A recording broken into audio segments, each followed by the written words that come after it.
All right, welcome everyone. Once again, this is of course the quarterfinals here between Dark and REYNOR in TSL7. And well, starting off with a bang. So of course, like, comment, subscribe, do all that fun stuff, but let's get on into this before too much else does happen. Spawning the upper right in the blue, he is the foreigner killer himself from Korea, Dark.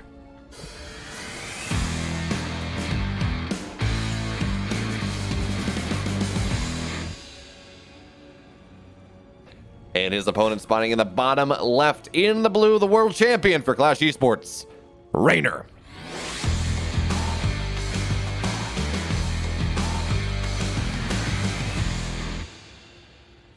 Although I'm really not sure what, how much utility there is in calling someone a world champion, because like Dark's a former world champion, REYNOR is the reigning world champion, Byun's a world champion, Serral's a world champion. Other players are world champions, so it feels like at the top of the competitive level right now, everyone's a world champion. But let's talk about this game a little bit more, as this is weird. So Dark, he does not have a natural. He has not taken any gases, though. And with this 12 pull, okay, so he's doing the spine rush build. But this is what's smart about it, because he sent 3 workers early. He sent 3 workers ahead of the main clump, which means that they're going to find their way onto the other side of the map before the Overlord spots them, if the Overlord does. But here's the thing, the first Overlord won't, right? That's not how that works. It's the second Overlord that says, okay, I see what you're doing. But actually, looking at vision paths here, this Overlord's not going to see this either. So REYNOR is 100% in the dark about what is happening. His first little bit of inkling that something might be a little bit wrong as well, when the drones find this one patrolling drone from REYNOR. Not exactly sure what REYNOR was hoping to do with that, but he will accomplish that now. We'll see the scout, and this maybe gives him an opportunity. But this is actually, I'm not exactly sure whether there's a wall possible on this map. I don't think so.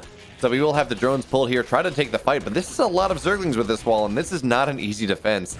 3 spines, of course, do go down, and even with a 1 spine of REYNOR going down as well, well, it is 1 spine to 3. And here's the thing, right? The spawning pool of REYNOR is extremely exposed. So even if he's able to hold, even if he's able to like drop some spines to the natural and do something there, as he tries and fails, by the way, the spines now they're going to be able to target down the one tech structure that matters in this game. REYNOR needs to make sure that he has a spawning pool so he can build more Zerglings and so he can build more spines. Those are the important things. And especially now with it being 2 spines to 1 in the main base, 1 spine to 0 in the natural, REYNOR's really going to struggle to make any sort of thing happen here. As we notice, he is up on workers by 3, but he's down on Zerglings by 8. And that's where things just get real dicey indeed. So the fight's going to happen in the natural. REYNOR won't win that one. The fight's going to happen in the main base. REYNOR's not going to win that one either. And with that, I think this is just going to be it here. REYNOR's going to fall down in game number 1 in what is perhaps the shortest game of the tournament that I'm aware of. There we have it, the single G, double G, GG Dark. All right, now it's game 2. Game 1 didn't even count. It was super short, but really interesting. Anyways, we're in game 2 now, spawning in the upper left in the blue for the second time in almost as many minutes. He is, for Dragon Phoenix Gaming, Dark.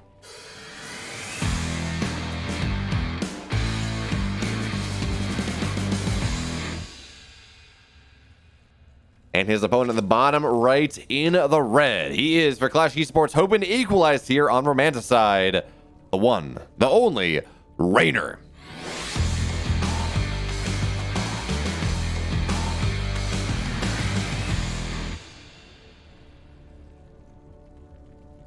And well, I have good news for you all. We don't have a 12 pool here. In fact, both players are going to take their natural hatcheries at 16. So the game gets to go on a little bit. It's not going to be the insanity of purely a 3-minute game. And by the way, talking about this game, in TSL7, there was a bounty placed on everyone's favorite short game. 3 of them were nominated. One was a Max Packs game against Zoun. One was this map, and I forget what was last map on 2000 Atmospheres, and I forget what the third one was.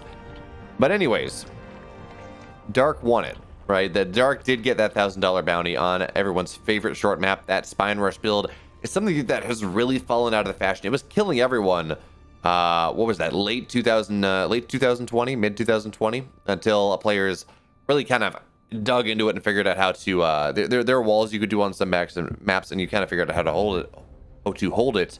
And actually, Dark was one of those players that was working with Scarlet to figure out like that initial hold on Death Aura, where it was so powerful because spines could hit the mineral line on the low ground from the high ground. So it should be no surprise to anyone to see Dark using the black magic that he learned how to beat. To beat, of course, well, the greatest Zerg on the face of the earth today. I don't think that's a super... well, I don't think that's a super problematic statement, actually. Some people might say, oh, well, maybe it's Rogue, and I'd buy that argument. I don't think Cyril can hold a claim to that anymore. He has not won a tournament in, feels like a little over a year now. I'm not sure that's quite true, but it's certainly he's not winning tournaments at the rate he used to. Reynor's winning almost everything, and if Reynor doesn't, Clem does in the West, and then, well, in the East, in Korea, it's Maru, and it's Rogue, and it's Trap, and it's all these other players. They're not like, there's not just one pure dominant force like there is in the West, or I guess it's a two-headed dragon at this point, right? You got Reynor, and you got Clem, and you got Cyril at third, but really solidly at third. So I guess to make a full circle on that statement, Dark, he wants to beat a player such as Reynor. Well, going for 12 pull drone pull seems like a fairly decent way to do it, especially in game one. It sets the tempo for the series. It makes it so Reynor has to adapt his scouting paths properly, has to open up with builds that make sure that he doesn't die to that again. Now, in this game, it's romanticide, it's a long rush distance. I don't think Dark would go for it anyways. I think Reynor did buy into that, but as we get on, if Beckett is in the map pool, I'm not sure. As we get on to maybe some shorter maps, that is something that Reynor will have to pay attention to and make sure that he is prepared for, because it's going to be very easy if he does go down 2-1 or even 2-2 to suffer from a similar build and just get knocked out or knocked down to the lower bracket just like that, because of course this is the upper bracket quarterfinals. But for the moment here, both players extremely similar builds. Reynor, well, he has his speed just a little bit faster, and that actually will allow him to get a full scout on into the main base. But other than that, I mean, it's equal worker counts for the most part, equal army counts for the most part. Dark has invested in a defensive baneling, Reynor hasn't, and this is interesting. We have Reynor going for +1 carapace, which normally means one of two things. It's either a Zergling all-in, because of course when you have +1 carapace, your Zerglings take an extra baneling to kill, or it takes an extra baneling to kill Zerglings, right? Normally it's one baneling, kills whatever Zerglings it's dealing with, but with +1 armor, Zerglings have 1 HP left. So it does take that second shot, or it does soak that little extra DPS. So that can be a little bit annoying here for Dark as he looks to make his defense happen. But well, look, another Zergling will find its way on in. We'll see that the natural gas is getting taken.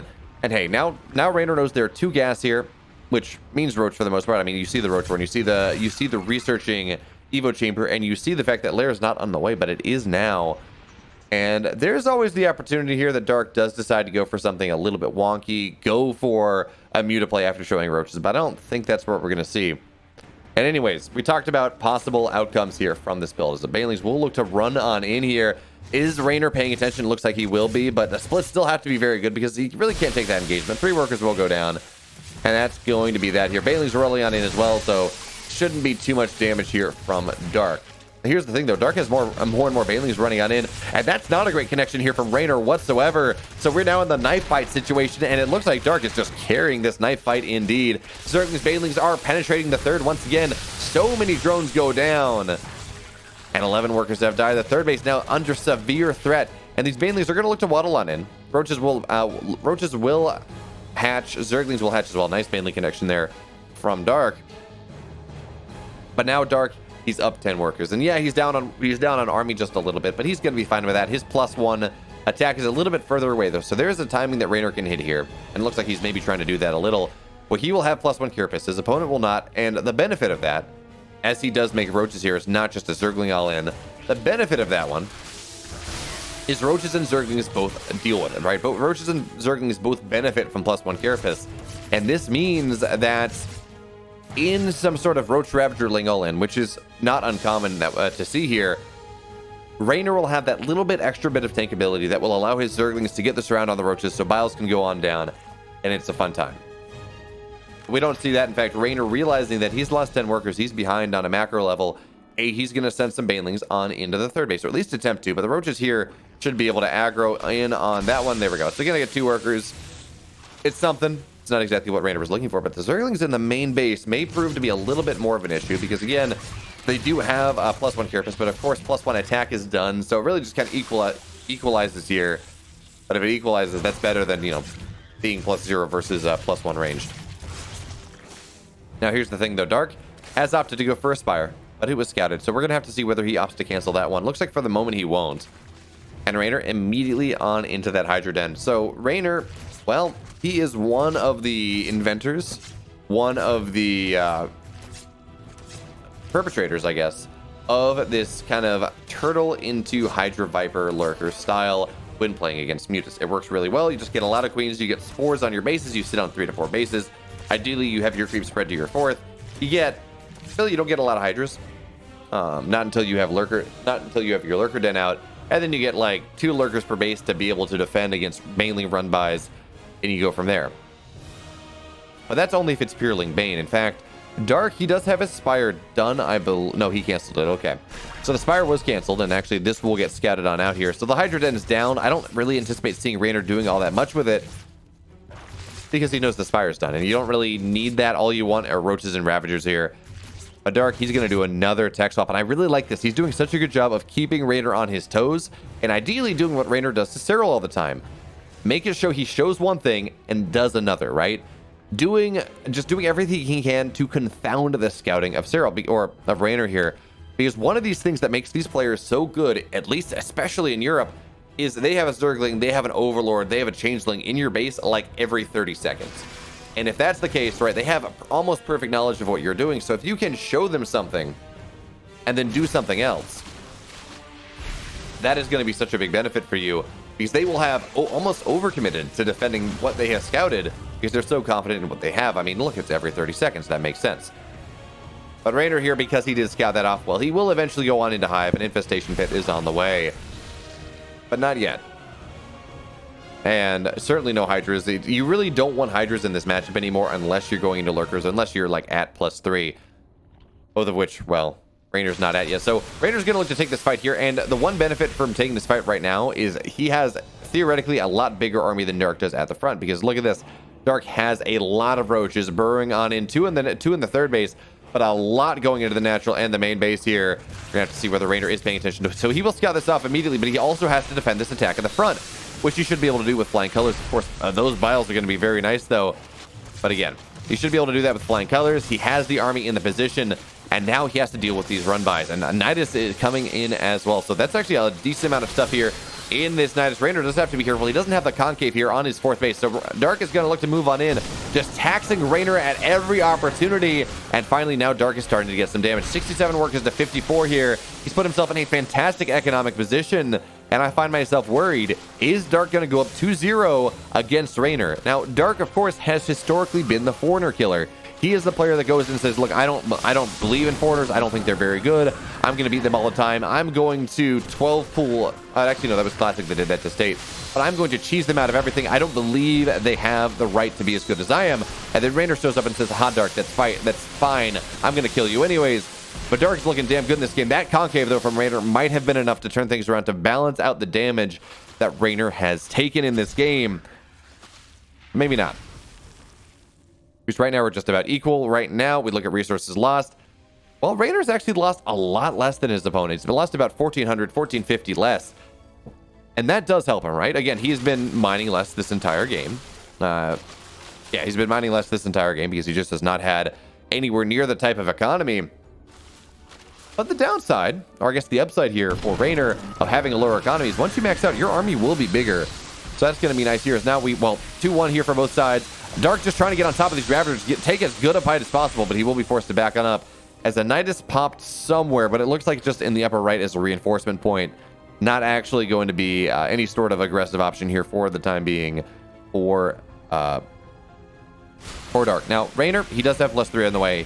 His Lurker Den on the way as well, so he is advancing up this tech tree a whole lot faster than Dark is. Dark just much more interested in using his superior economy to just sledgehammer on through, punish REYNOR for having that lower economy for so long. And we can see this in the banks right now. Dark has 400 minerals. He's sitting about 100 gas higher than his opponent, but now economies are equalized for what it's worth here. 64 to 66. This Nidus will not go on up. And REYNOR is just doing such a damn good job of reacting to all the multitasking that Dark is trying to throw. He's really taking fights at 3 positions at once. We have the Roach fight on the left. We have Nidus going on up in the main, and the main army fighting here on the right-hand side. So it looks like REYNOR's going to win all of these fights as well, as we do have army Roaches going on in, but Dark's just going to try to get on top of these Ravagers ASAP, but the vials are going down. Dark's not paying attention. He's going to eat a lot of vials here, and REYNOR on the reinforcements going to take the fight. He's going to be able to deal with the Nidus in the main base, and he just barely didn't win that fight on the left-hand side. It looks like Dark did burrow off. So it's not like Dark won the fight, but more like he neglected to take the fight here. So Roaches, they're going to try to find their way on in once again, get a couple more workers, but they will be forced on out once again. And with all the detection here, these Roaches will go on down. And now REYNOR, he has lurkers underway. 3 lurkers underway. He will eventually be able to get some Vipers as well. And he is solidly in tier 3 tech at this point, which is where ZVZ gets A, very interesting, and B, very scary for both Zerg players at this point, especially the one that does not have lurkers, because lurkers, they change the matchup so much, right? Lurkers fight against Roaches very well. They control space a whole lot better than Roaches do. And if you're not paying attention, right, you can just lose your entire army to them. So we see a lot of players as they get to late game, it's a Hydra, Lurker, Viper. You just have Vipers to deal with whatever's abducted, and of course the Vipers and the Lurkers, they just burrow on in. They get a lot of damage done. Dark does have Lurkers of his own, but he does not have enough, and well, REYNOR has the detection he needs, and it's a full-on concave. GG REYNOR, he takes game 2. And now it is game number 3. Dark's got a map, REYNOR's tied it on up, and we are in the shortest map in the pool. If there's time for shenanigans, it is right here, right now. And spawning in the upper right in the blue, he is a foreigner killer, Dark.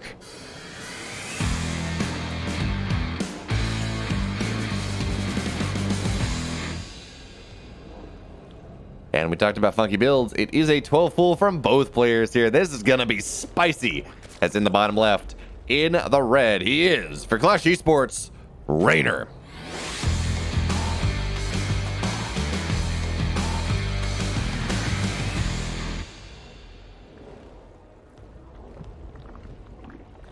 And again, we talk about Beckett. It bears noting every time we talk about it. Beckett has by far the shortest rush distance of any map we've had for quite a while. It's 28 seconds natural to natural. It's got some speed zones. It's funky. And I actually have not seen very many ZVZs on this map. I know I've played some, but that doesn't really matter. I mean, Masters is not equivalent to what these two players are going to do. And funnily enough, I haven't actually played a 12 full versus 12 full, as we do, of course, have both players going for that. So it's going to be 8 to 12 lings for both sides.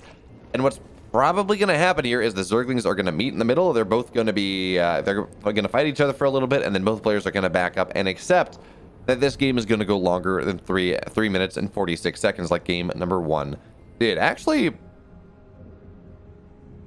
no, we do have the Zerglings going home. And actually, I like this. Dark sees the Zerglings first. REYNOR does not get the scout on that. And what this means is that Dark can actually lay in wait for these Zerglings, trap them, get a couple Zergling kills, and then run across the map, because he does have defender's advantage here. So REYNOR's going to say, okay, oh, look at this. He's going to get the full-on surround, but no. REYNOR had vision in the proper spot, so REYNOR will not get trapped by that. He's going to get a little bit damage done on these hatchery, but realistically, REYNOR, maybe he keeps his Zerglings down in front just as a scout, as maybe he can get a positive trade or something. But more realistically, he's eventually just going to take all of his Zerglings back on home. As both players, they're like, well, okay, that didn't work. Let's build up some more workers here. Because realistically, once your opponent has a spawning pool, and if you're not going for some sort of, kind of a worker pool, spine rush, something like that, your next timing to attack is not going to be with slowlings. It's going to be with speed or banelings or roaches or something. But at a certain point, honestly, Zerglings, slow Zerglings at least, really not all that useful here. Is that Zergling will escape. Nice job there from REYNOR. He has some of the most squirrely Zerglings in the business. It's really impressive to watch. Well, Zerglings from Dark will find their way on in, but one will go down. The second one should die rather quickly. But what this sees is, well, nothing. It sees that there is no gas here for REYNOR. And Dark has opted for gas, although he is not really mining from it just yet. So this means that Dark could theoretically have a speed timing over REYNOR that he may look to move on in with.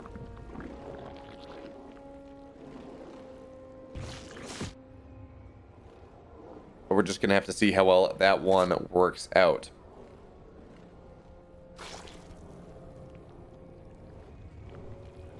Okay, now REYNOR now getting his gas. We probably should see 2 go down at once here as he drops a Roach Warren. But it's kind of interesting. Like, we look at this game, and REYNOR, Dark, both incredibly skilled players, but no player really has any sort of avenue to do anything other than build up. Much like, the 7-minute +1 blink timing that we see Protoss players do. Where they're like, yeah, once I get my third base, then I'm going to do something, but not until then. And in this game, both players went 12 pool, so it's not like either player is going to have a really significant tech advantage for a while. And neither player can kill the other. Yeah, we don't have banelings on the way. Zergling speed, just not having that really removes a lot of the ability to do anything on the map at this point. So REYNOR, he will take his third base. Probably should see Dark do something similar as well, unless he's gearing up for an all-in, which, well, okay, he's still 1 out of 3 on gas, so I don't think that's going to be the case. And there we go, third base underway.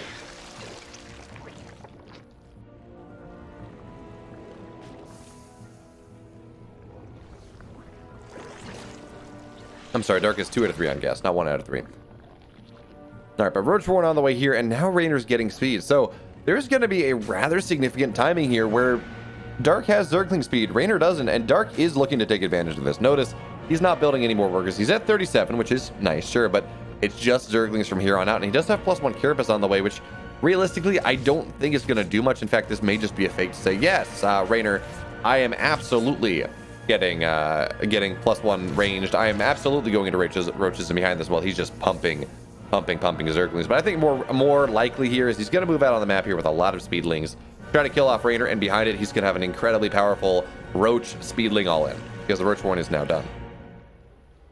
Now REYNOR has scouted this, but his entire army is out on the map here, and this is going to be a big problem because speedlings in equal numbers will always outfight slowlings. We just see the natural concave going on in here. Speedlings taking the fight in large numbers. The third base is going to go down. And, you know, honestly, I don't know how much I like that. I think I almost prefer Dark trying to jump on top of these queens because there was an option to find their way on in. There we go. Third base does go down. Behind this, we have roaches on the way. We have Carapace on the way. Dark's follow-up attack is going to be even more deadly. And this is just a double-barreled. This is just really a triple-barreled gun at this point, considering we did start with a 12 pool.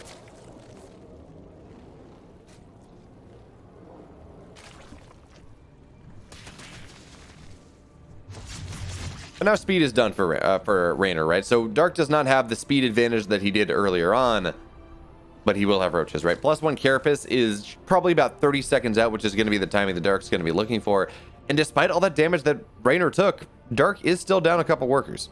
Granted, Dark has not been building workers. He only cares about mining from his 2 bases. Everything after that is dilatory.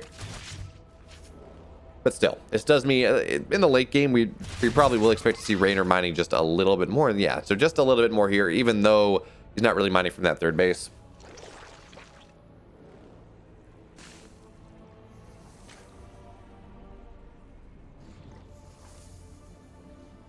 All right, so now Roach is moving out on the map here, and Carapace is done. So +1 melee will be done soon, but the Zerglings are always going to outfight the Zerglings here for REYNOR, and now with the big surround coming on in, the Biles is going to have to try to hit the ramp, but the ramp is a speed zone, and that is not easy at all. So Zerglings, Roach is getting on top of everything here. REYNOR, he's down 20 army supply, surrounds on top of all of the Ravagers, means everything is dying. Zerglings get on top of the Queens as well, and it looks like this is going to be all she wrote for REYNOR in game number 3. Dark, he's on match point. And now, friends, it is match point. Spawning in the bottom right in the blue, he is Dark.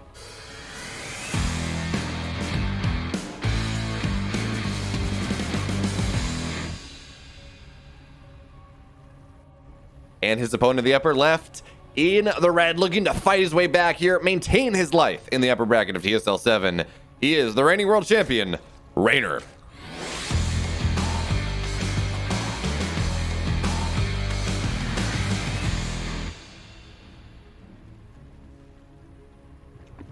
And, well, Lightshade is a bit smaller of a map. Not than Beckett, of course. Nothing is smaller than Beckett, but than the majority of the maps that we have played thus far today.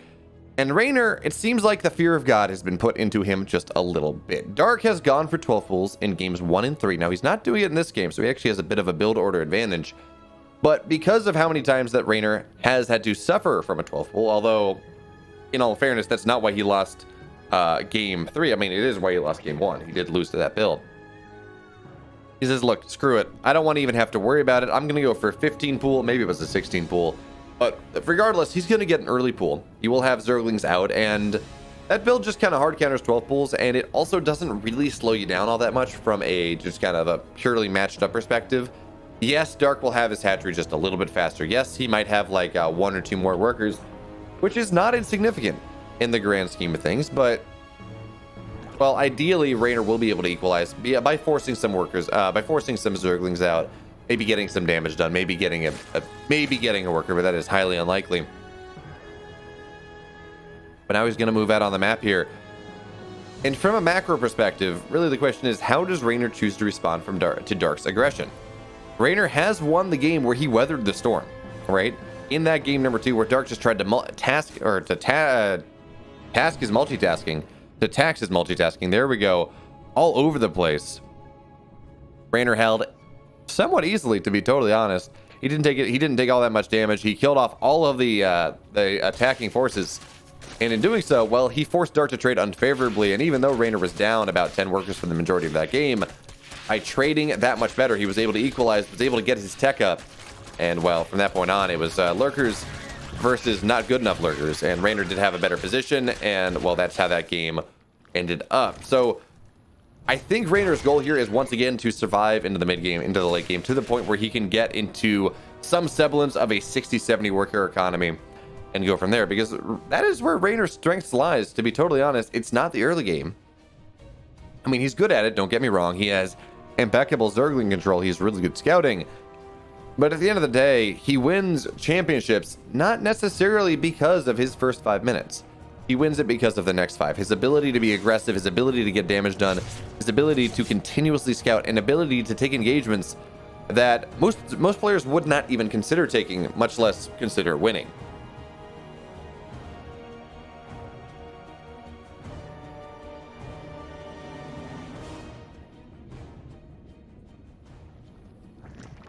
All right, so now we got the third base underway here from REYNOR. It's notionally a little late, just from a supply perspective, but honestly, as DVZ, you tend to take your third base just a little bit later than the other 2 matchups anyways. As more and more Zerglings on the way, speed is done. Baneling's morphing up at home just defensively. REYNOR wants to make sure he doesn't die. Although I believe Dark is, yeah, okay, Dark has 1 defensive Baneling. So if we want to talk about small things, which of course we want to, this is ZVZ. REYNOR has spent an extra 25 gas, which means if he's going to get a lair, well, it's going to be it's going to be 25 gas, just a little bit slower. And on top of that, Dark has been banking a lot of gas over the course of this game. Right, he's at 250 right now. He's opted to not go for a lair. So this may be, well, we have some more Banelings on the way, of course, but we will see some amount of that gas spent on a +1 probably, and the other part of it probably goes to gas, so it just may be kind of hitting them both at once here. But in the meantime, well, we got a little bit of Ling Bane harassment coming on. Oh, never mind. We got a little bit of Ling Bane harassment coming on in here. Ignore that burrow. It was a mistake, although we may see that from Dark later on, as it did look good in the game that he lost. I mean, he did end up losing that game. REYNOR did a really good job of holding off that aggression, but I don't think the burrow, well, actually, that's not quite fair, right? Because Dark lost in part because he committed too much to the mid game and did not trade well enough to justify it. Which that burrow move and burrow was a key portion of that. So maybe we can say that getting burrow did lose Dark game number 2.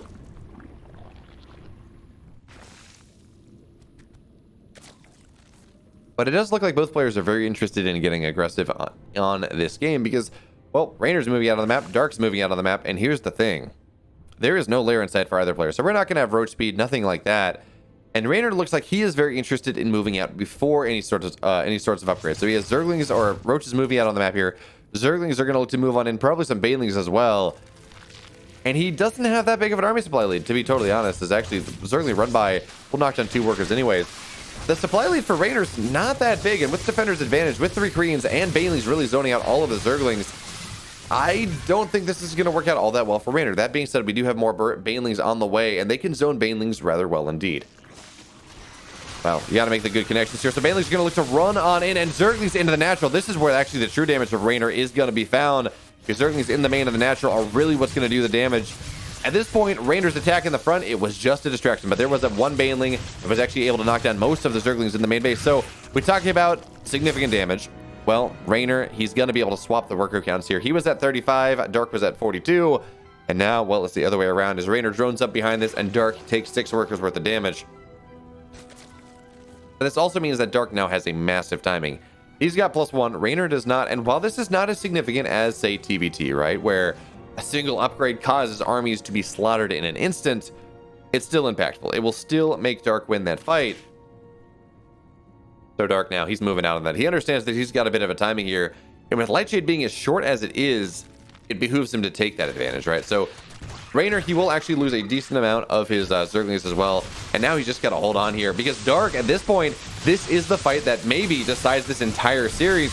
If Dark's going to be able to punch on through, well, that's going to be it. REYNOR will be knocked down to the lower bracket. Dark will move on to the semifinals, but it looks like the Ravagers are getting targeted on down. With the Queens here defensively, even with the upgrade advantage, well, as I say that, more and more Roaches, more and more Zerglings come piling on in.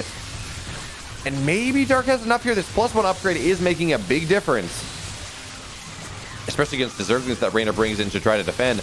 And now we're starting to see Queens get targeted on down. More and more Zerglings piling on him, but they are just two-shot by all of these Roaches. And the supply gap for Dark, it is shrinking just a little bit, but that is until another production cycle. So it looks like Dark just barely doesn't have enough. He doesn't have enough momentum to carry this through. Even if his army is bigger, even if he has better upgrades, it doesn't look like he has the momentum that he needs to punch on through Defender's advantage. So now REYNOR's going to look to move out on the map a little bit more. But REYNOR has to be careful to not move out too far on the map. If he hits like center point on the map, right, where he no longer has Defender's advantage, well, we're going to see that slight little bit of yo-yo effect that REYNOR has been able to use. It's going to time out just a little bit, right? It's going to be a lot harder for him to take that fight. But if Dark continues to push on in where REYNOR's rallies are faster, rallies are shorter, he will continue to lose more, as we have seen here. Once again, well, actually, Dark is going to trade a little bit better. But I guess the relative incomes for REYNOR has paid itself off, has made that difference, because now REYNOR's the one with the supply lead. REYNOR is the one with, well, actually with an army supply lead. That being said, of course, he does not have +1 even started. He does not have a lair on the way until just now. So it's going to be rather difficult for him to ever find an army that can really just fight Dark in a straight up engagement, at least while they're on even supply.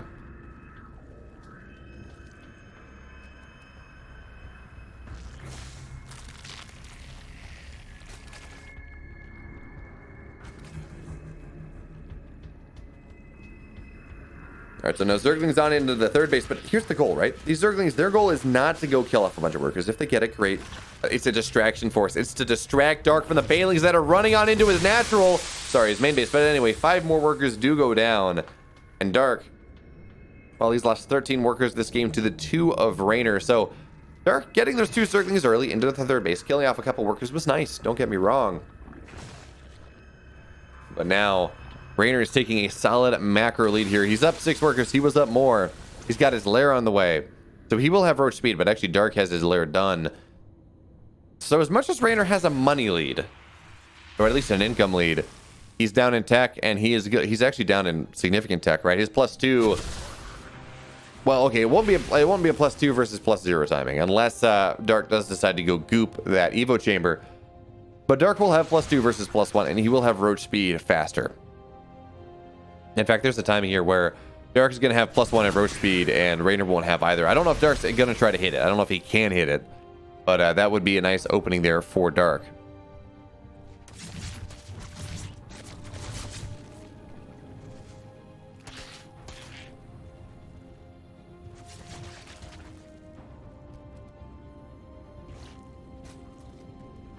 Now, of course, the one benefit of having later upgrades, of having not spent maybe quite as much money on upgrades and tech and all of these things, it does mean that REYNOR will consistently have a bigger army, especially now that he has had a superior economy for the majority of this the last 5 minutes, and we're starting to see that now. REYNOR, he has a somewhere between a 10, like an 8 and a 15 army supply lead, and that just continues to grow. So what we may see here is REYNOR, he has a very slim timing, right, where he will be at like 185 supply. His roach speed will be done. His +1 missile will be done, and he'll be ready to move out on the map. And if he hits that timing perfectly, he will have equal upgrades, and he will have a much bigger army than his opponent. But he doesn't look like he's going for it. And this timing window is closing rather quickly indeed. +2 for Dark is going to be done in about 15 seconds, 20 seconds. And of course, once that timing closes, that's going to be a bit of a problem. But maybe REYNOR's going to be able to hit this after all. Is now he's going to move on in 12 seconds until +2, but REYNOR's fighting this just before. He's got a bigger army. He's got a superior concave, and maybe this is what he needs. Maybe this is what the young Italian needs to punch his way on into game number 5 to keep his hopes alive at a semifinal shot alive here, and it looks like it's exactly what he needs. +2 is now done, but REYNOR's got a 20 army supply lead. He's got a superior economy, and with roach speed, he can actually dodge these biles. The Ravagers, they're getting targeted on down. So as these Ravagers go down, as they get killed off here, this is a bit of foe supply for Dark as it's plummeting. Now he's at 38 supply to 73. REYNOR, he found the narrowest of margins in this game number 4. 10 seconds where he had an upgrade and his opponent did not. And GG REYNOR, he takes game 4 and now game 5, the one you've been waiting for, the one I'm most excited about, because of course in any best of X, that X game, that 3rd game, that 5th game, that 7th game, it has the most leverage, and it is by far the most exciting. So let's get into it. Spawning in the bottom left, in the blue, he is, for Dragon Phoenix Gaming, one last time, Dark.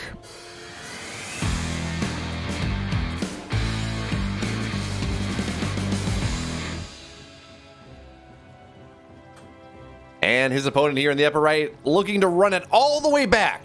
He is, for Clash Esports, REYNOR.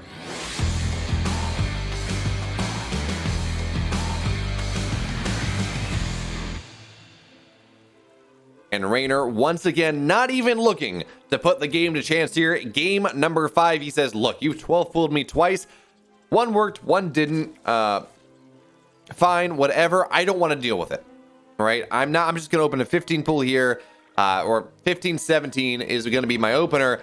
I'm going to make sure that you really aren't going to have an avenue to get that early aggression out of me, because I believe if the game goes past 10 minutes, I am the better ZVZ player. I will win this game. Now, whether Dark agrees with that or not, we're going to have to see. But certainly, that has borne fruit thus far. In the long games, in the games that have gone past 7 or 8 minutes, REYNOR has withstood the aggression from Dark. He's found those slimmest of timings. And he has gone to town. He has won those games. And that is why, of course, we are in game number 5. Because while Dark took the short ones, Dark took the cheesy ones. And what we're going to have to see whether this is going to work out for Dark or for REYNOR as we do truly get on into this game. Now, when I talk about ZVZ, and I think this is as good a game as any to talk about it because, well, I think this game is going to go a little bit longer. It's Juggernaut. I think players have gotten the shenanigans out of their system. It takes the craziest of players to really cheese in a game 5. But when we talk about ZVZ, we talk about a couple thresholds at players. First one, okay, do they take a natural or do they get a pull first? And in this case, well, REYNOR, he got a pull first. And here's the thing. Queens are not done. There are no Zerglings on the map here. REYNOR 100% avoided all the scouting over these Overlords. So he's going to get a drone for free. And now he's going to get some rather significant damage on this hatchery. And notice, by the way, he is attacking the hatchery around the Zerglings, or around the cocoons. So as the Zerglings hatch, as the queen hatches, he's going to get that surround. And even better here, REYNOR, he is just on a different form in this game number 5. He's doing all the little things right. Is he going to get this queen? No, he will not. Not with the drone pull, not with the Zerglings surviving. But if we look at resources lost, well, it's a drone and a Zergling for 2 Zerglings. REYNOR's very happy with that one. He's going to get an Overlord as well. He wants to make sure that Dark is absolutely in the dark about what REYNOR may be going for in this game. Now, I don't know if REYNOR is doing anything super crazy just yet. He is at the drone or the Zergling flood number. He's at 26 workers, and 27 workers is the moment you open up the taps if you are going for Lingbane aggression. And actually, as I say that, it looks like that is what we have happening here. 6 more Zerglings on the way for a grand total of 12. Actually, he's got more and more on the way here. Speed is going to be done in just about, there we go, 15 seconds underway. So REYNOR, he is going to be getting aggressive here, and Dark is not aware of it. Dark thinks that this is a 3-hatch build. Because it is, right? We do see the hatchery go on down, but REYNOR has cut workers for this. He's only on 25 now. Dark is just building more and more workers, and he's going to get us around before speed finishes. What a move here from REYNOR. Again, the slimmest of margins in this series. REYNOR is able to capitalize, and he already had those 2 Zerglings on the map earlier. They're Banelings now. They are already here. They already morphed in. It means that this 3rd base from Dark is going to be very difficult for Dark to hold. And Dark may just opt to give this up. He has made a wall in the natural. But look at this. Dark says, okay, to hell with this. I don't want to deal with this. I have a wall. I'm going to cancel it. I will lose my worker, my drone. Fine. but he has sent some Zerglings on the other side of the map here, looking for some equalizing damage against what Reynor has opted for. But unfortunately for him, Reynor has scouted this out. Reynor has left Zerglings at home, and this should be fine. Reynor's even going to find the Baneling. So 0 damage here from Dark, but what it has done, even if damage is not found, even if Dark does not cancel Reynor's base, which is the end goal here, which is the ideal, it has forced Reynor back. Reynor is not going to be able to get on into the natural all that easily, but I look at this. The Baneling's in the line of sight blocker. Well, two are going to run on in, and if Dark's not paying attention, okay, he is. The goal here, of course, when you have more Banelings, ooh, that was not a good trade there from Reynor whatsoever, but oh, that's especially not a good trade, but you know what, look, if it cancels the third once again, if you get more Banelings as they morph on in, yeah, sure, I'll take the 50 gas bounty for a third base. It's not ideal, it's not perfect, but I think, again, the third base is a little bit more valuable than having negative trades on Banelings. Now, looks like Banelings did run on in, attempt to run on into the mineral line, but the last second, Reynor had Zerglings on patrol, was able to deal with it, and the Banelings that are getting morphed in the main base, Reynor is aware of them as well. The Queens are knocking that one down. One should die. The other one won't, but one should die, and that does mean, oh, it spawns actually on the last second. Nice. Oh, look at that. Reynor, the last second, he will get that wall on off, but the Banelings are still a problem, but the Queens are running on in. So we should see one Baneling get targeted on down. Second one, it's going to get 3 workers. With no Zerglings to defend that one. Nice job there from Reynor. Taking pretty much minimum. Minimum would be 0, but as the Baneling runs on in, that's just about what you can expect.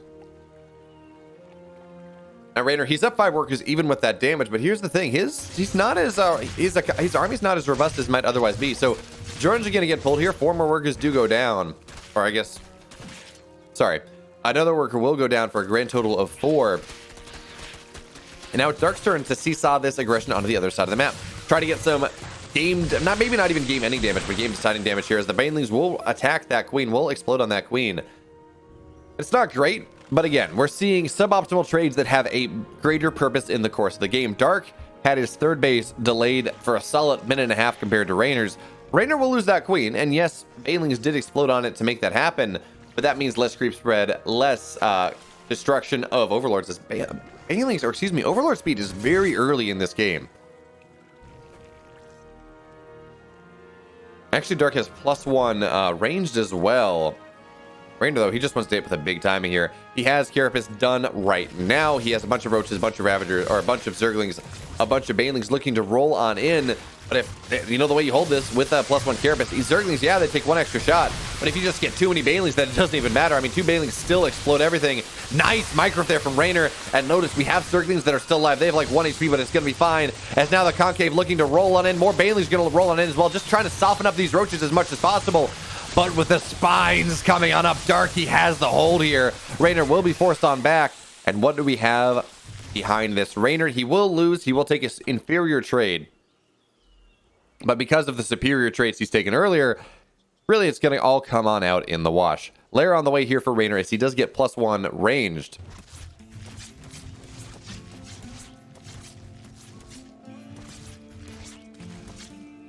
And Dark, well, for the moment, he already has his lair done. He's got a Spire on the way.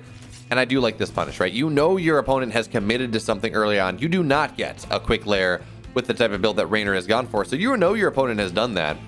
What do? You do something, you go for a tech that it's going to be a lot harder for them to deal with.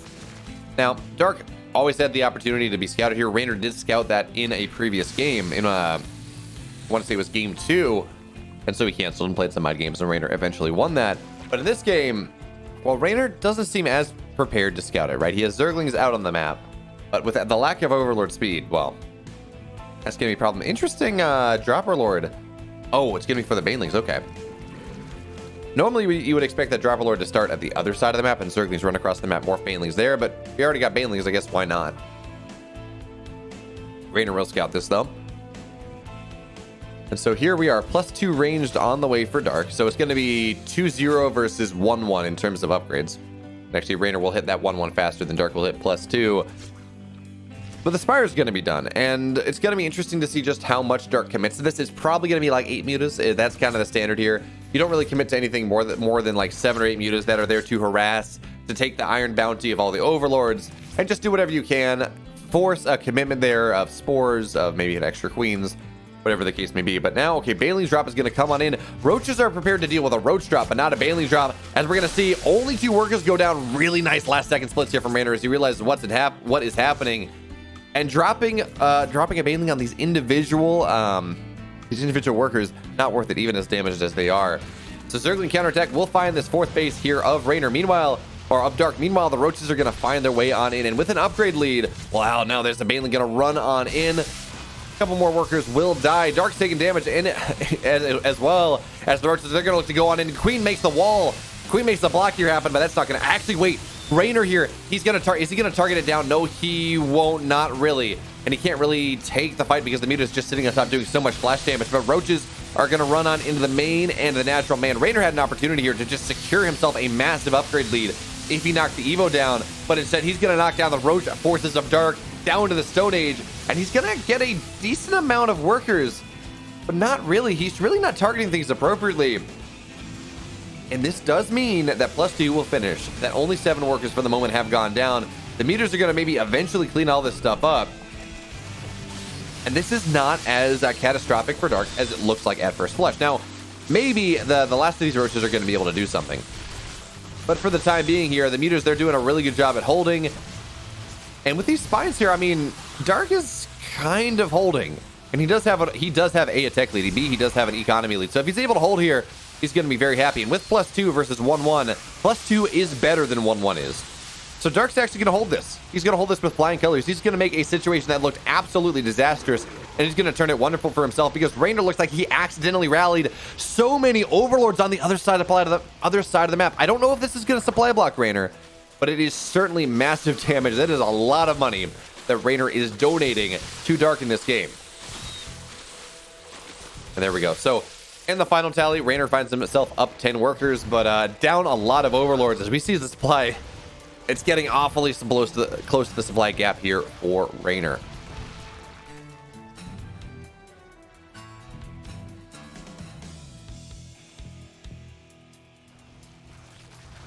Really nice job there from Dark, capitalizing on the mistake from REYNOR here. And now, well, REYNOR's got a lot of queens. He had to make those on the off chance that Dark did commit heavily to those mutas. And anyways, you know, having these queens is nice to have.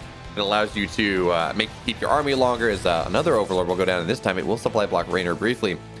But on top of that, well, it's a nice fighting force, nice defensive force, creep, all that fun stuff.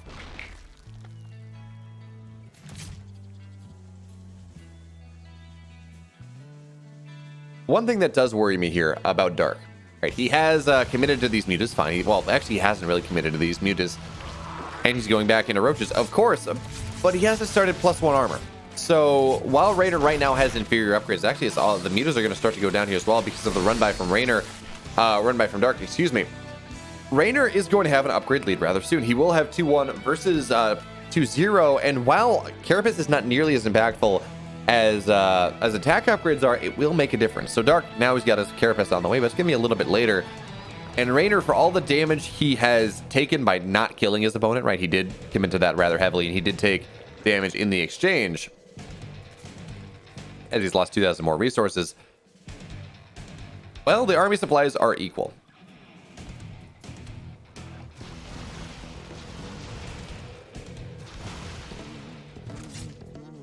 And honestly, Dark probably just wants to get rid of these mutas at this point. 3 mutas don't really do a whole lot. They give you map control. They can fly around the map, but they don't really add all that much to your setup.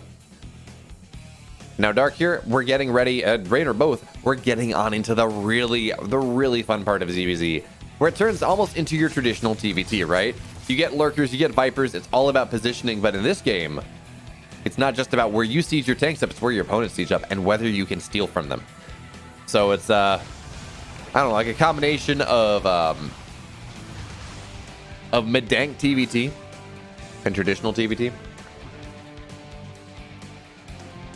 Which, by the way, man, I miss Medanks. They were fun. Not from a player perspective, but from a viewer perspective.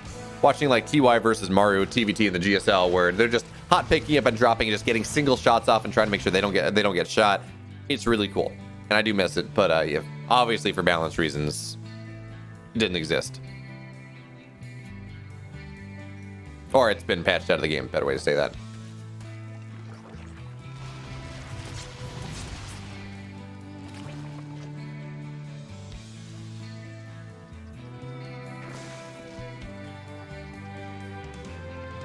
So I really like what REYNOR is doing here, right? He is absolutely setting up just run-bys on different parts of the map. So the moment here that Dark moves out, the moment that Dark says, yeah, I got a big army, I want to go use it, REYNOR's going to have like 15 roaches, and they're going to burrow on into every base, and Dark's going to be, well, sad Dark. Now, the Spires are just about done here for both players. REYNOR's will be a little bit faster, although Dark's Lurker Den, I believe, is done. Yes, it is. So Dark will get on into Lurker upgrades just a little bit faster. And this is also interesting. Dark, because his lair is, or his hive just a little bit slower, he has opted to go into +2 Carapace. And REYNOR, of course, he's got 2 Evos. He can do both. And actually, okay, there we go. Dark's got 2 Evos as well. So 3-2 on the way for both players. Lurker burrow speed coming on down here for Lurkers for Dark first. And that is kind of interesting. It says a lot about how Dark wants to play this game for the next couple of minutes. Because if you're just trying to be defensive, or you're worried about your opponent just really hitting you with something, you go for Seismic Spines, because that extra range is really nice. But it can't be used aggressively all that well before you have Lurker Burrow Speed. But if you have Burrow Speed, as Dark will have, it's a nice job there assassinating a bunch of these queens. If you do have Burrow Speed, what that means is you can be very aggressive. Now, without Spines, they're not as effective, and they can be kind of targeted on down. But it does mean you can be aggressive with it. So that kind of tells us what Dark is interested in doing a little bit. As 5 Lurkers are on the way, Adaptive Talons is done, and now we have Seismic Spines on the way for both players here. And REYNOR, he's going to have to weather the storm a little bit. Now, he will have Lurkers, and that will make it, or he will have Vipers, and that will make his job just a little bit easier. But for the moment, I don't believe he has any Lurkers. No, he does not. No Lurkers on the way either, as he's getting his first Hydras in this game. Oh, but this is big. He's going to scout these Lurkers moving out. And that actually should tell him a lot about what Dark is looking to do here. And while the main army is moving on out, and if REYNOR can get the perfect engagement right, if he can get a big surround, and with that blinding cloud, it's going to be massive here. The Lurkers are just not getting any damage done, and this is the timing that Dark was looking for. This is why he committed to Adaptive Talons first. He says, look, I want to move out right now. I want to get some damage done. I want to deny a base, ideally. And REYNOR will not allow him to do that whatsoever. Now, Dark does have +2 Carapace, and that does mean these roaches, they last a little bit longer, and he will be able to deny a base anyways. But REYNOR, he's up 65 army supply, 60 army supply here, and that makes such a massive difference. His Lurkers are underway as well, and while they will not be able to burrow all that quickly, they're still powerful indeed. So once his entire army does finish, he's going to have a massive army. And he may look to use it, but of course, here's the issue, right? Whenever you're playing Lurkers, or playing against Lurkers, it is so hard to break into your opponent, especially on a map like this that has so much high ground vision, or so much high ground situations here. So we will see a couple of these Lurkers get abducted. And that is going to be rather nice, because again, there's not a lot of anti-air for Dark, but because of the effectively Lurker crack that we got here, the Lurkers are really not going to die all that quickly unless you abduct them immediately on top of all of your roaches and Lurkers. So yeah, all that abduct energy that REYNOR has spent, well, it's not really doing all that much. So a bunch of Lurkers get damaged, but none of them go down. And that supply gap? What supply gap? REYNOR, he was at 140, now he's at 106, and Dark has the superior economy. Dark is up a base. And well, you're not breaking Dark here. You're not really breaking this setup all that easily from Dark. And so the game goes on. Lurker harassment coming on in here from Dark, as he's just trying to knock down any sort of economy that he can. And Lurkers are really annoying here because A, they're really powerful. They're hard to kill. They're surprisingly tanky at 200 HP. Sorry, 150 HP. But on top of that, I mean, they require detection. And they actually can target down spores rather easily indeed. And once again, Dark, he is stressing REYNOR's multitasking, putting Lurkers on the map, into mineral lines, just trying to get as much damage as he can there. Meanwhile, Roach his squads are knocking bases down. So yes, REYNOR, he did have a bigger army, but he's down a base, and Dark has a much bigger economy now. So Dark will start to accrue a bank that REYNOR will not be able to match. And as we go on, that's one of the salient points, one of the most significant points of ZVZ. Once you kind of hit this max test state, it's true of any Zerg matchup, but particularly here when both players have access to the same stuff. It's how fast can you remax? How much larva do you have stored up compared to your opponent, which bases? And B, how much money do you have stored up? Can you get back into that second army? Can you get those Lurkers? Because when you have the same amount of stuff, it's not like you're going to have some sort of asymmetry that can keep you in a game. Although I guess Lurkers kind of, they make up for a lot of problems.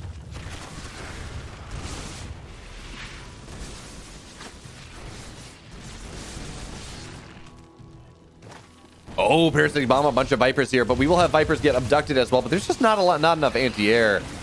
So Vipers get abducted, they do not die. And this one Viper will stay barely alive as we have abducts on top of all these lurkers, which means REYNOR will be able to break this force.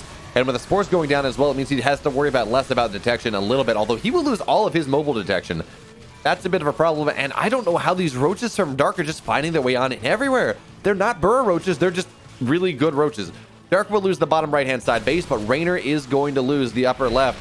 And once again, he is constrained to 4 bases. And this time, Dark is really not committing a lot to it, right? This was like 6 roaches. It got a base. He's going to get on out. That's absolutely worthwhile here. The Bile's going to try to land on these lurkers, but no, REYNOR will be able to dodge that here. And now we got a Nidus coming on in because it's late game ZVZ. And no late game ZVZ is complete without, well, the ability to relocate everything. So I'm not exactly sure what that lurker was doing, but I'm sure it did something. I'm sure it made its brood mother proud. Okay, yeah, this was just two lurkers in a Nidus, and I like this. It's killing off so many eggs, actually, so much larva, which is actually kind of a problem. Again, when we're talking about late game ZVZ, we are not only talking about money bank, we're talking about larva bank. And as both players here have lost a decent amount of their income, well, it's a bit of a problem.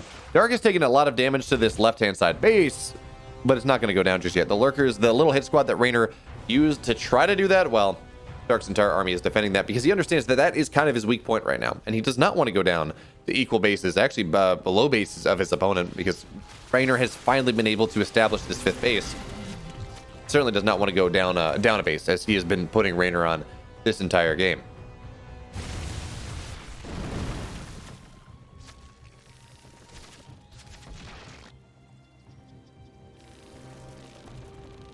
And in the span of a couple minutes, even as REYNOR was trading poorly early on, he's been trading so much better over the course of like the last 5 minutes here. He's up, what was that? He's up about 3,000 resources. He has a bank, his opponent does not. He's up 30 army supply as well. REYNOR, he wasn't in that great of a position all that long ago, but now he has absolutely found a good position here. But, well, it's always really hard to push on into high ground. Parasitic bomb on top of all of these, all of the Vipers, as we see Vipers abducting Vipers. And at the end of the day, well, REYNOR will take the downside of that trade. But was this just trying to buy time here? Are we going to see an army moving on in on the left-hand side? No, we not. Those are just changelings. Okay.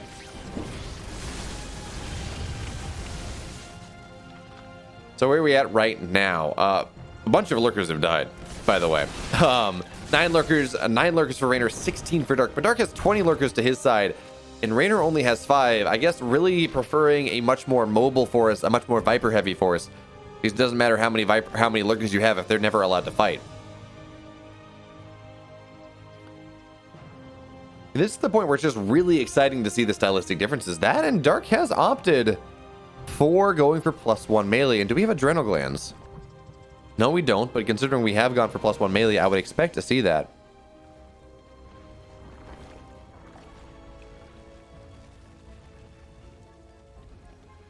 Anyway, Nidus going on into the natural here. REYNOR doesn't really have anything to defend this, but okay, he scouted this now, so any sort of lurkers that pop on out, just really not going to do a whole lot. Actually, lurkers are going to burrow, and there we go. Lurkers burrow and burrow. Nidus doesn't get anything done, and that's going to be a little bit more money that Dark is spending. Oh, there we go. The burrowed roach. I say, no. A, I know what you're doing. B, you're not allowed to do it. And I'd like this. Again, REYNOR, he's just keeping pockets of burrowed roaches all... Oh, wait. He's just keeping pockets of burrowed roaches all over the map. And is REYNOR going... Is this a bait? So he moved his burrowed roaches onto the high ground. Oh, it absolutely is. So what he's done here, he says, okay, I'm going to block your base. I'm going to unburrow my roach. Fine. But he's got a lot of other burrowed roaches, and they're just sitting out of normal vision. So when Dark sends just some component of his army, as everything's getting abducted here, looks like Dark has the superior abduct at this point. So many Vipers have just gone down. Man, I wish this was not off replay so I could see the battle report. But let's just say that 8 Vipers have died from REYNOR, and 1 has died from Dark. This actually should just equalize units lost. There we go. 1,000 resources in Dark's favor. And even more importantly, it's gas. Gas is the thing. REYNOR has now been really equalized on the gas count as gas lost. Now, it's kind of bothering me that Dark is not capitalizing on that. I was really hoping we were going to see that bait actually be capitalized on, but No, for the moment here, Reynor, he's just going to have to try to fight his way on in, and he only has one Viper. So with the lurkers here, it is just damn impossible for Reynor to push on into Dark. A, because Dark has a massive Viper advantage here. It is 9 Vipers to 8, but the Vipers from Dark actually have energy. And B, because Dark has such a vision advantage. He has so many spores here, and that does mean that it's going to be incredibly difficult for Reynor to really find his way on into anywhere. Now, he's doing a very good job of constraining Dark to these 5 bases that Dark has. It's going to be hard to break him off the 5, but if Reynor can take his side of the map, go up to 7 bases, keep Dark on 5, that's going to be Reynor's win condition. It's a long one, right? He's going to have to wait for Dark to start to mine out. And Reynor will have to continue to trade somewhat positively.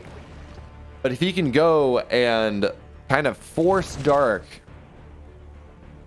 to just slowly be very sad. Okay, the roaches are going to move on in. That bait didn't work. Okay, they're actually, you know what? It will. They will find a bunch of these Ravagers, but the roaches are going to die. I think Reynor's okay with that. He doesn't really want these roaches anyways. So if he can find some sort of value from them, that will be rather nice here. The Ravagers will all go down. Both players, they're pretty okay with that. Maybe, ideally, Dark gets a little bit more damage with these Ravagers, but we're past the point where you want Ravagers in this game. It's all about the Hydra Lurker Viper. Everything else just does not trade efficiently enough.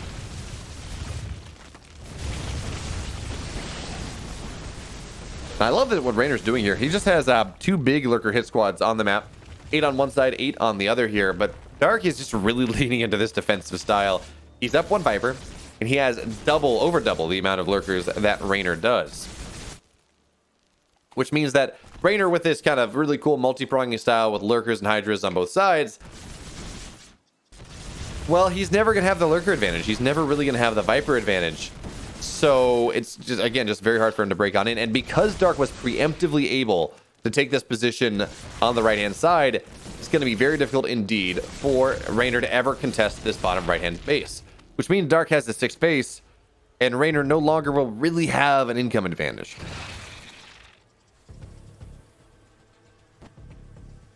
As now Reynor has lost 3,000 more resources than his opponent.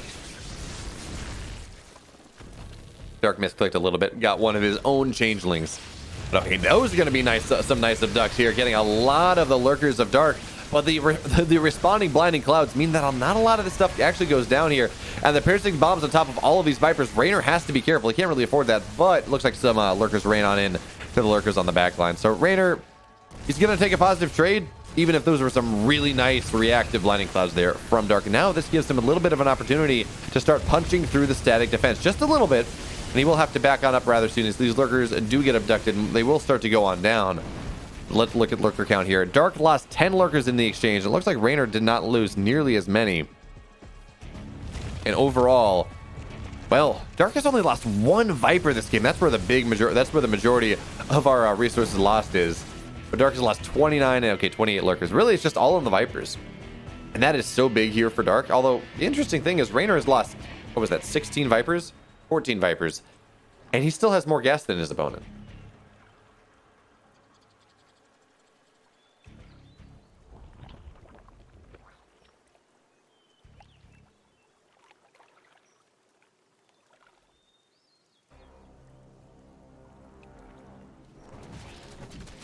All right, now we have a Zergling counterattack coming on in here, and what should be noted, by the way, is we have Adrenal Glands, and we have +2 melee, so these Zerglings actually are going to pack a punch, and they're honestly pretty cheap. Yeah, you get a bunch of Zerglings. You don't really need minerals at this stage in the game anyways. You lose the late game ZVZ by running out of gas for the most part. So these Zerglings with crack, soon to have +3, they shred structures so quickly. Raynor is not even going to get a cancel there, -300 minerals. And these Zerglings are just really, really useful. Okay, that roach won't go down, but with the spine, it should be fine. As once again, Zerglings, they're trying to take the fight. And again, they have +3 carapace. They're not armored. The Lurkers don't kill them all that quickly, as eventually you have enough of them and they die anyways. But Dark is starting to find a little bit of value from these Zerglings. Not enough, but some. Oh, there we go. Lurker drops are going to find their way on in. And there's no detection here. Well, there is, but the Lurkers are outside of range of it. So these Lurkers will take a positive trade here. And we may even see... There we go. Lurkers are going to go down. Actually, that was pretty cool. So Reynor's positioning actually allowed him to start killing off Lurkers because he had splash on it, right? He was killing the spine. and therefore was also killing lurkers. Notice he's going to do that again, but he doesn't quite have the angle. Meanwhile, of course, another Nidus coming on in, and this is actually, yeah, I like this a lot more. We saw the lurker Nidus, and then it was fine. But these crackling drops, these +2 crackling drops, that's the big deal here. Is the Hive is going to go on down from REYNOR, which means, well, count how many Vipers we have. We have 10. That's all he's going to have for quite a while. Lair was started immediately, but even still. Actually, this Lair may even go down, but okay, no. There's enough of an army here that the Lair will be safe for the moment, but still it's going to take a while. It's absolutely going to take a while here for the Hive to come back on up, and that gives Dark somewhat of a timing if he can knock these Vipers down. Which is, of course, easier said than done. But with all these fours, it's a lot easier for Dark to knock the Vipers down than it is for REYNOR.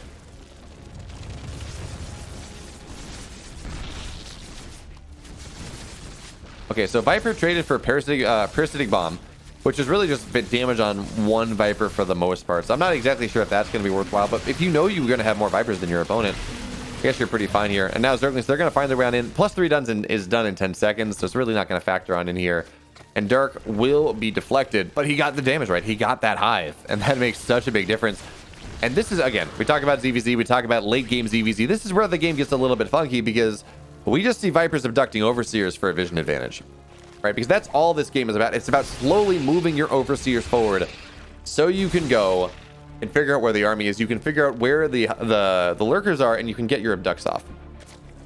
So notice we're just seeing massive amounts of changelings move on in, and REYNOR attacking them with extreme prejudice because he needs to make sure that he has a vision advantage, or at least that's what he's trying to ensure.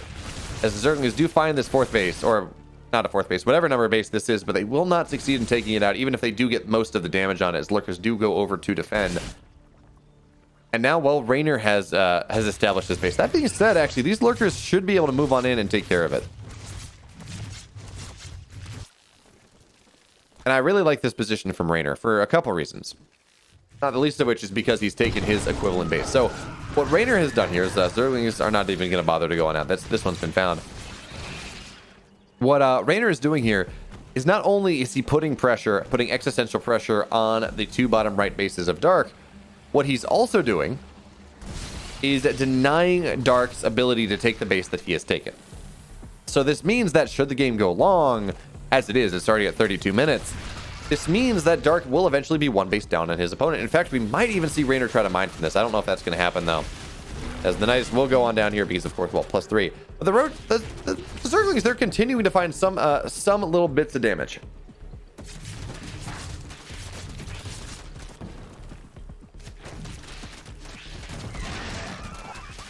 All right, so the Hive is just about done, which does mean we will start to see more Vipers once again.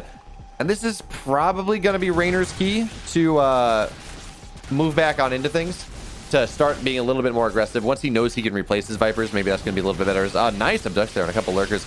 And now we just see all the chaos and the madness. But Dark is doing this a little bit better every time because he's dropping blinding clouds on top of the entire army of REYNOR. So that means that we don't look at resources last year, 18 Vipers. So 4 more Vipers have died, 3 more for Dark. But I think not all of those have died over the course of like that last trade. And I really, really enjoy those reactive blinding clouds that Dark has been doing.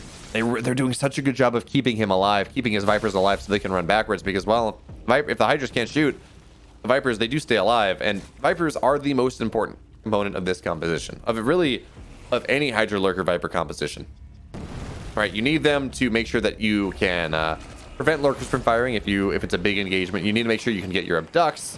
Yeah, that's about it. But those are the things that really enable this to work, or really enable it so you can fight your other opponent.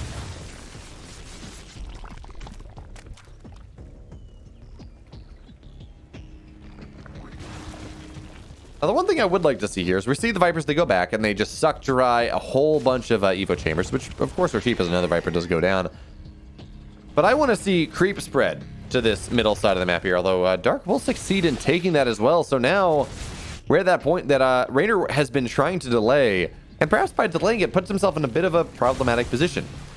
Dark has every base he could want on the map, every base he can feasibly take on the map. And because REYNOR has done such a good job of delaying these bases from getting taken, Dark has a lot smaller of an area to defend. right? That middle base that we just saw, it's only got 5 patches remaining. It's going to run out rather soon. No, nice abduct there. Although I don't think the lurker will go down. It is in the speed zone. Anyways, because of that, Dark can kind of turtle in on the left-hand side of the base and maybe get something done. But Reynor's found an opening. There are no lurkers here.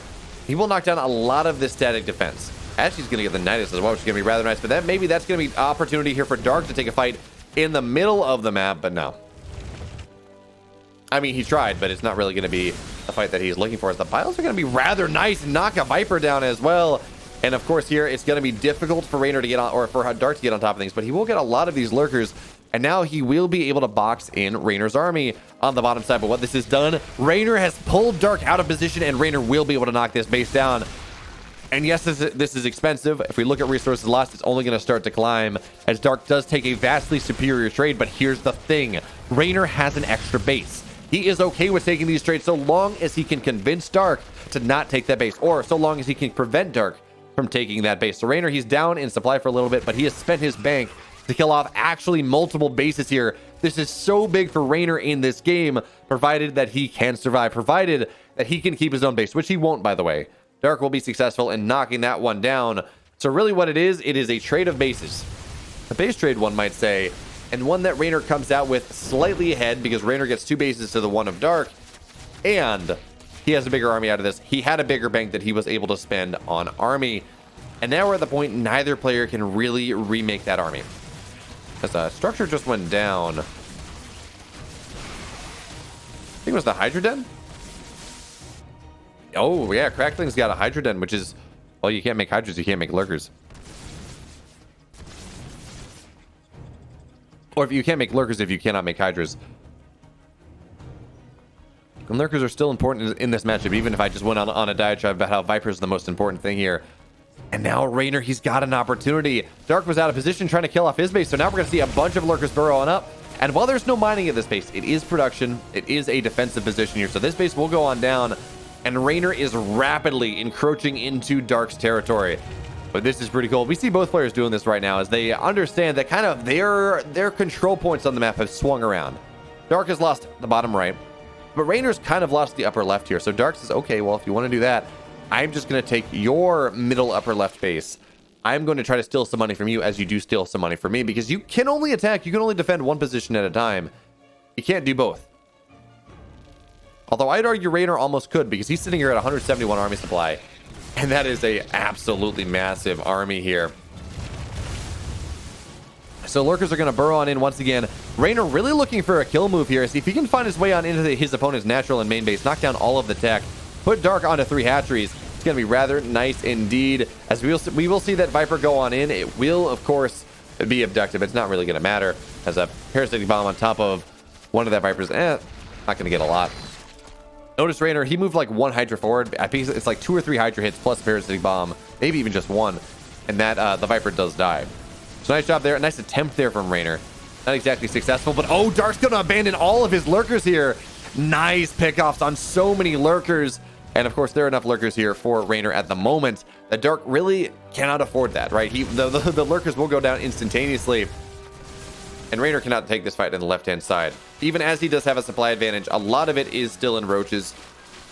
Because Reynor does not have a Hydra Den. Neither does his opponent, to be fair. So the lurkers that we have are pretty much the only lurkers we're going to have for the time being, as Reynor has equalized the lurker count. And here's the thing, though. We talk about tech, we talk about loss of a Hydra Den. The big thing now is that, well, the lurker den from Dark is under siege. When that goes down, it's going to be even worse, because Dark's got a decent amount of Hydras. He's sitting at, what is that? He's sitting at 17 Hydras, 16 there for Reynor. And if that's the case, I mean, well, at least right now, Reynor's kind of happy with how things are. He doesn't want to lose too many more Hydras, but if he loses Lurker's fine. He can go abducted. It's totally manageable. But considering Dark has lost all of his tech, as he has, by the way, no Lurker Den, Hydra Den's going to go down rather soon. We notice Reynor, he's just abducting whatever he can find at this point. He's abducting Hydras. He's abducting Overlords. Whatever he can find to take a positive trade, because he has knocked Dark down to 3 hatcheries. What tech structures does Dark have? He has a Spire, which realistically doesn't matter. It's going to burn down anyways. He's got a Hydra Den, which was rebuilt on the left-hand side of the map. He's got Infestation Pit. And that is just about it, as this Hydra Den, well, eventually it's going to bleed to death. Where's the Spire, actually? Okay, it's bleeding to death as well. And while REYNOR has lost a lot of his bases, while no one's really mining all that much anymore, REYNOR is in a much better positional spot at this point in the game. Dark is really only on the middle left. He cannot go anywhere else. He will die. So we will see a bunch of abducts here coming on in, but REYNOR absolutely will take the positive trade at this point, as a lot of Vipers have died. Now it's 8 Vipers to 13. REYNOR owns the entire side of the map outside of this middle third, this middle position, and that means that where there's money on the map, he will be able to take it. He will be able to expand off of it. He will be able to regain energy on his Vipers faster. And hey, he still has a hive. He can still build more Vipers if need be. And at this point, the game is not over, right? Dark still has a scary army, even if he's down 40 army supply. The stuff that he needs, right, he has enough of it to hold at this point. What REYNOR is doing is just slowly constricting the Korean Zerg. He is just ever so slowly going on in there and closing the noose, right? Notice here, he knows wherever Dark could be. Dark owns this platform. That's just about it. And REYNOR now, he's going to slowly move on in. We're going to have to see some ducks because again, there's still a lot of lurkers, but every lurker that dies at this point is an unreproducible one. It is a lurker that will not be rebuilt in this game because there is no lurker den and there is no hive, no lair either. Because of course you need a lair, not a hive, for a lurker den anyways.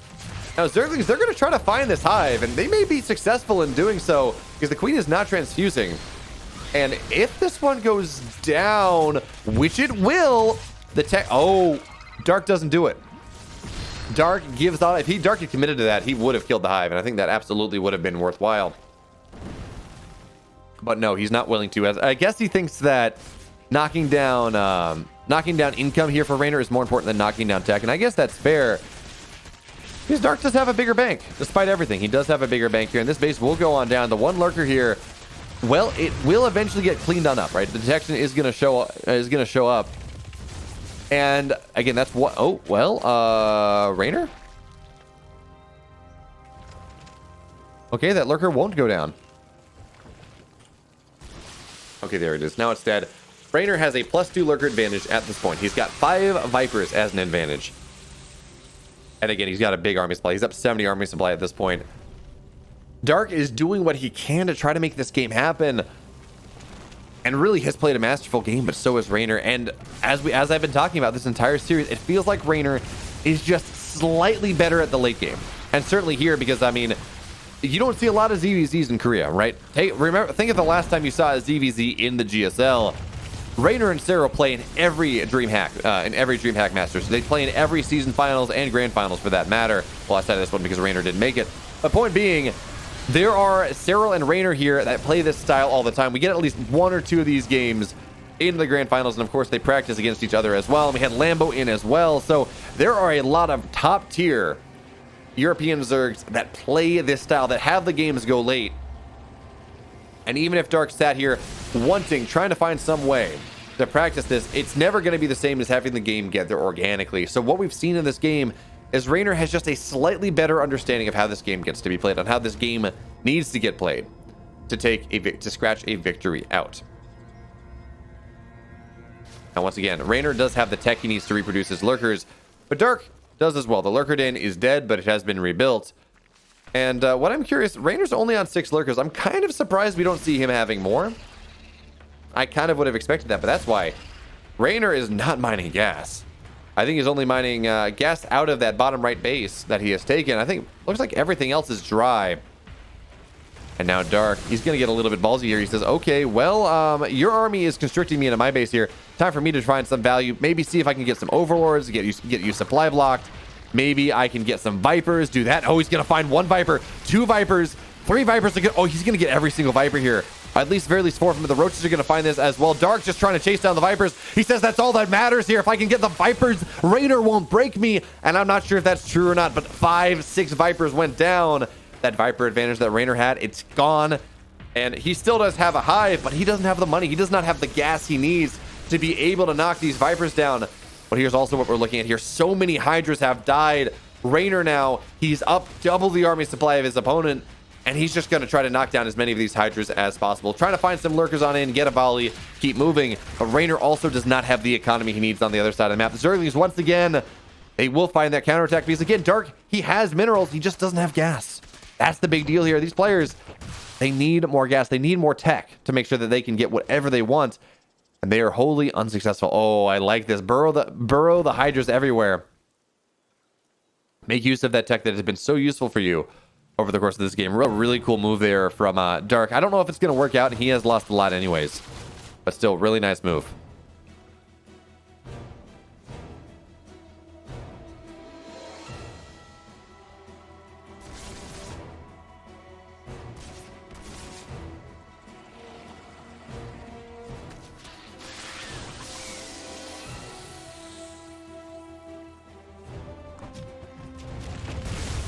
All right, so now we see Dark trying to do what REYNOR has done to him, because realistically, it's only those mining bases on the bottom right that really matter.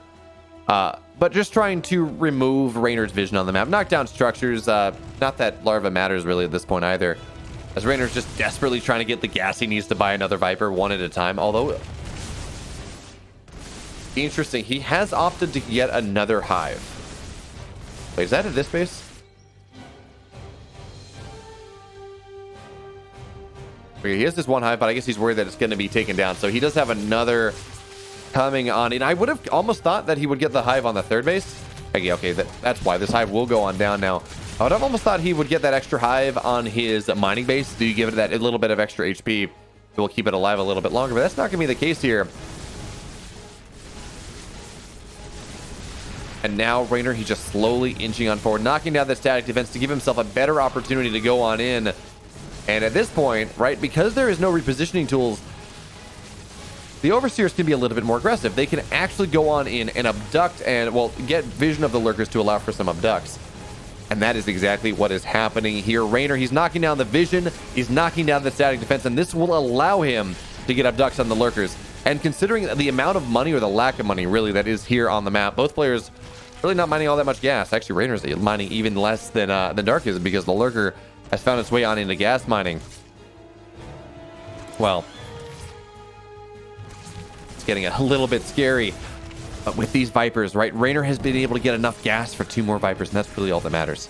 That is really all that matters. This lurker will get cleaned on up eventually. Lurker Den is bleeding to death, and these 3 cracklings should be able to knock that down. Dark has found so much value out of the cracklings in this game. Really, in part, they've kept him in this game, to be totally honest. He's been kind of in a... He was in a really terrible position at like 27 minutes, and the cracklings getting bases down, knocking tech down, did such a good job of keeping Dark into it. But now we're at the point, the lurkers on the field are dead, and REYNOR, he can't quite YOLO into things just yet. The lurkers are still powerful, and now while Dark's going to try to move on in, try to take this fight, REYNOR, though, he's just going to back on up, says, okay, well, you're going to try to move on in here. I still have detection, I still have vision superiority, and GG! Ends not with a bang, but with a whimper. REYNOR will be your victor here in 5 games, and in one of the best ZVZs I have seen in game number 5. REYNOR will take it. And that is going to be that.